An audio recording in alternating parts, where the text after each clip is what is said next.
नमस्कार मित्रांनो, आज आपण बघणार की पुण्यामध्ये एकदम असा चांगला निर्णय घेण्यात आलेला आहे। त्याच्या जिल्हा परिषदेने दिव्यांगासाठी 100% घरपट्टी माफ केलेली आहे। एक बातमी आहे मी ती बातमी तुम्हाला दाखवणार आहे। दिव्यांगांना घरपट्टी माफ, जिल्हा परिषदेचा ठराव, शरद बुटे पाटील यांच्या प्रयत्नांना यश।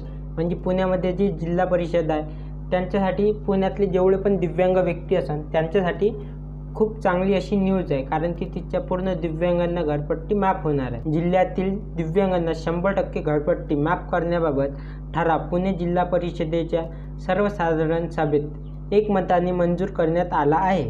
हा ठराव पुढील कार्यवाहीसाठी राज्य सरकारकडे पाठवण्यात येईल, अशी घोषणा जिल्हा परिषद अध्यक्ष विश्वास देवकाते यांनी यावेळी केली। म्हणजे तुम्ही बघू शकता, जिल्हा परिषदमधले जेवढे पण मेंबर आहे, अध्यक्ष, सचिव आणि सदस्य यांनी पूर्ण एक ठराव मंजूर केला आहे की दिव्यांगांना, पुण्यातल्या दिव्यांगांना 100% घरपट्टी माफ करा। आता आपण समोर बघूया।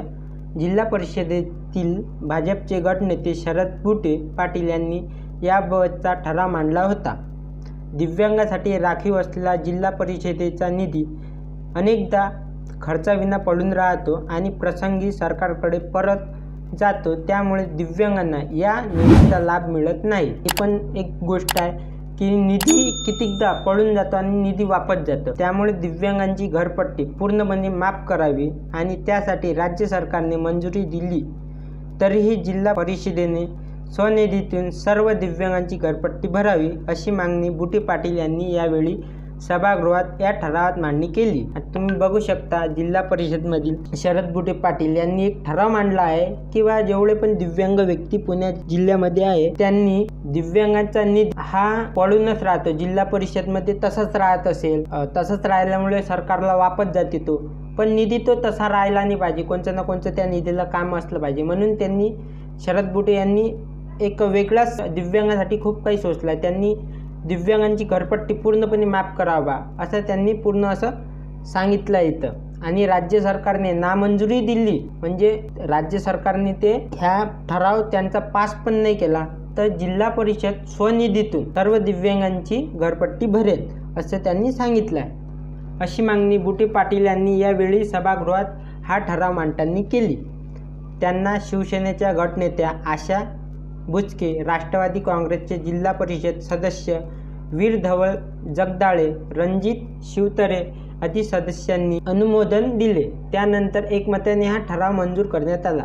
म्हणजे हा जो ठराव आहे तो जिल्हा परिषदमध्ये, हा ठराव पूर्ण ते काँग्रेस असो की राष्ट्रवादी असो की शिवसेना असो, त्यांनी एकमताने हा ठराव आपल्याला दिलेला आहे।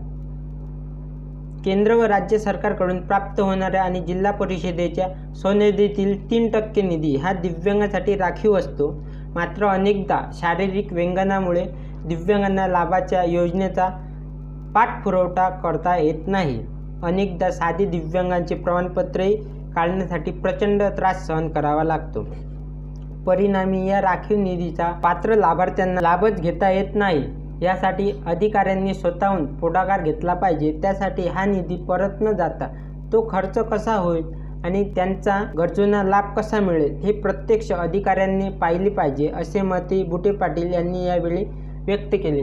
म्हणजे जो निधी आपल्याला केंद्र सरकार किंवा राज्य सरकारकडून जिल्हा परिषदमध्ये येतो, या निधीचा पुरेपूर्ण असा वापर झाला पाहिजे। म्हणून शरद बुटे पाटील यांनी असं सांगितलं आहे की जे पण मोठे मोठे अधिकारी असेल यांनी थोडाफार समोर येऊन पुढाकार घेऊन दिव्यांगासाठी वेगवेगळ्या योजना काढा, वेगवेगळे त्यांना काही ना काही केलं पाहिजे। दिव्यांगासाठी कोणते ना कोणते उपाय केले पाहिजे, त्यांना घरपट्टी माफ करा, त्यांच्यासाठी एखादी शहरामध्ये स्टॉल लावून द्या, तो निधी कसा खर्च होईल याकडे अधिकाऱ्यांनी लक्ष दिले पाहिजे।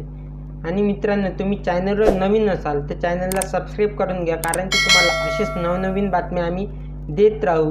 धन्यवाद मित्रांनो।